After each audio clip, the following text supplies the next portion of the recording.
বিষ্ণু ঈসা ইসলামের কাছে এক সাহাবী এসে বলল, ইয়া রাসূলুল্লাহ আ'তিনি শাইআন, আপনি আমাকে কিছু দান করেন, আমার কিছুই নাই। বিষ্ণু বললেন, তোমার কিছু নাই? সাহাবী বললেন, ইয়া রাসূলুল্লাহ ঘরে আমার শুধু দুইটি জিনিস আছে। কয়টা? চিল্লায় বলেন কয়টা? এক হচ্ছে একটা জামা, দুই হচ্ছে পানি খাওয়ার একটা জগ। বিষ্ণু বললেন, এই দুইটাই নিয়ে আস। বিশ্বনবীর কথা শুনে ওই সাহাবী ঘর থেকে জামা নিয়ে আসলেন, পানি খাওয়ার জগ নিয়ে আসলেন।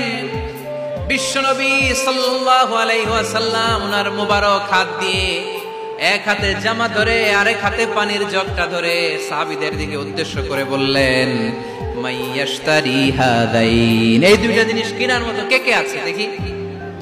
কয়েকজন হাত তুললো। বিশ্বনবী বললেন, কত দিয়ে কিনবা? এক সাহাবী বলে, ইন্নী আশতারিহিমা বিদিরহাম, ও নবী যদিও এগুলো